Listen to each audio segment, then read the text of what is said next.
In a world where anything is possible, in a world where the normal and the paranormal reside, Almost Unbelievable brings to you the stories you want to hear, but fear to hear. Join us in the pit. You have joined the Almost Unbelievable podcast with Kaz and Ranty. I'm Ranty. Are you there, Kaz? I am here, and where else would I be? Exactly. Where else would you be? And one day, who knows, maybe I'll ask that question and you won't be there. But anyway, before we go down that route, obviously, before we start the show, before we get our guest on, you normally have some kind of trivia or quiz for me to take part in. What have you got for me today, Kaz? Oh, well, today I've got a little memory test for you. I'm going to read out one of the most famous interviews that anybody involved in the paranormal world will have heard. And I want to see if you can recognize it. Are you ready? Yep, I'm all ears. Okay, let's go. Here we are. The interview sounded a little bit like this. The armchair came off the floor by merely half an inch, I should say, and I saw it slide off to the right about 3.5 to 4 feet before it came to rest. I checked to see whether or not it could possibly have slid along the floor. I even placed a marble on the floor to see whether the marble would go in the same direction as the chair, and it didn't. I didn't know what could have been the cause, and I checked for wires, I checked for anything under the cushions of the chair, and I just couldn't find any explanation at all. Where have I got that from? Well, when I was a child, we were told a story, or at least I think my mother told me a story. I think I was a child anyway, I have to have been quite young. And that sounds to me very reminiscent of a story that I heard a long time ago, like I said, from the Enfield haunting. Would I be correct there? Well, you'd be right on one of those accounts, but I've got to say, Ranty, on this podcast so far, we've heard some far-fetched stories, but the story that you were ever young has to be the most far-fetched of all of them. Hey, listen, I still feel like I'm 5 years old. What can I say? Anyway, so moving, yes, it is the Enfield haunting. And the most striking thing about this interview is that it was given by a policewoman, not somebody in the house that was trying to create some sort of story to get in the press and get some kind of local celebrity or fame. This was by a career policewoman who had turned up to investigate the possibility that some of these disturbances might have been due to somebody who'd broken into the house. And for her to say that she'd seen this chair on national TV levitate was a huge risk for her to take if it wasn't something she thoroughly believed she'd seen. So that interview really sticks in my mind for a lot of reasons. Yeah, as you say, I mean, it would be kind of career suicide, I believe, if he was to say something that, well, A, wasn't correct, but B, made you look a bit loony. So, I mean, for this police officer to say that, she definitely took a big risk. Absolutely. And, you know, we've had a little story there about a haunted house and a chair moving. I just wonder if, by the biggest of coincidences, does today's story have anything to do with a possibly haunted house and moving chairs? It could well do. But in order to find out, we better bring our guest in. And our guest today is Sam, and she's going to tell us a story about something that happened to her some years ago, but has stayed with her. And without further ado, let's bring her on to ask her. So when I was in my early 20s, I rented this top floor apartment in this building that, you know, it had been this really big brownstone, but at some point, you know, developers came in and gutted it and turned it into apartments. And the building itself was really old, but the place inside looked really new because of what they did. I got this apartment out of steal.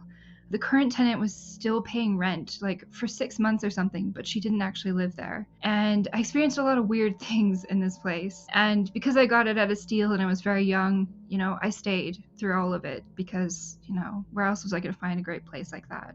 And some of it was really harmless, you know, like every evening at 10:30 at night, one of my kitchen chairs would pull themselves out and you could hear someone sitting down in it. And every morning I would just push the chair back in and sort of remark to no one in particular that, you know, they could have the courtesy of pushing the chair back in. And, you know, I never had any witnesses to it until I began dating this guy. And he stayed with me for a week over Christmas.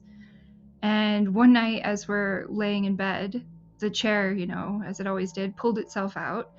And you could hear the creaking of someone sitting down in it. And he was absolutely spooked. I mean, I had to reassure him that, you know, this is normal from my place. It's all right. Everything's good.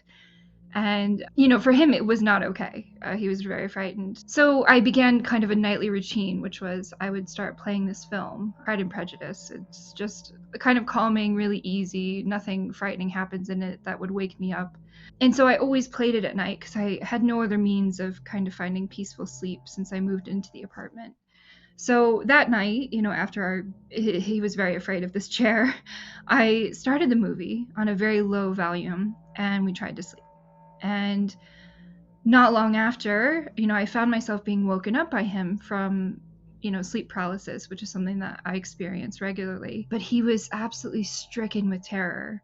And he goes, "There's something in here with us. Please wake up. There's something in here."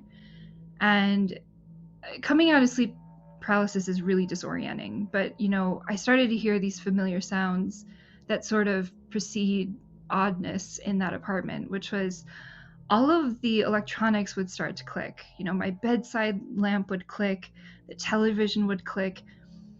It's hard to explain it, but it's almost like when you turn on one of those old fluorescent bulbs and sort of, the electrical pulse sound as it's turning on.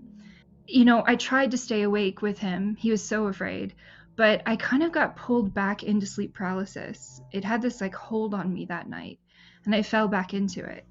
And the night kind of continued on by this cycle of him waking me up frantically saying, "There's something in here. I keep seeing this massive shadow that's, keeps coming closer and closer to your side of the bed, to you, every time you fall in sleep paralysis."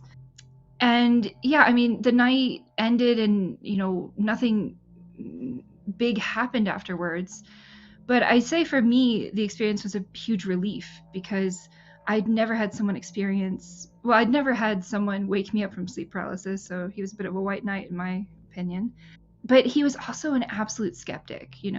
Before that experience, he had never believed anything paranormal. And after, he was absolutely shaken, and it had a really profound effect on how he viewed the paranormal. And I mean, I think when you experience paranormal things like this in your house all the time, you kind of become immune to them. Like your blood doesn't quite run cold every time something small happens. You kind of get accustomed to the strangeness of your situation, I think. But there was one experience in that very apartment that did make my blood run cold. And still to this day, I don't know what was going on. And I'm glad I don't live there anymore. But I was studying for an anatomy exam the next day, and I was in bed, just like one of those late night study sessions. And I heard some noise coming from the kitchen and living room area. And I just dismissed it because I have two male cats. And, sometimes they have a bit of a rough and tumble play. But in the moment that I dismissed it, I sort of looked up from my text, and both my cats were on the bed with me. And they were both alert, staring at the door with their hackles raised. And I've never jumped out of bed so fast. I slammed myself against my bedroom door to close it. And the noises were so loud. I mean, I thought I was getting robbed. Like, I had no idea what it could be. I was really terrified, so I called my super, and I was like, could you come and unlock my front door to see if something's going on? Like, which doesn't really make sense for me to ask that, because if I thought I was being robbed, why would the front door be locked?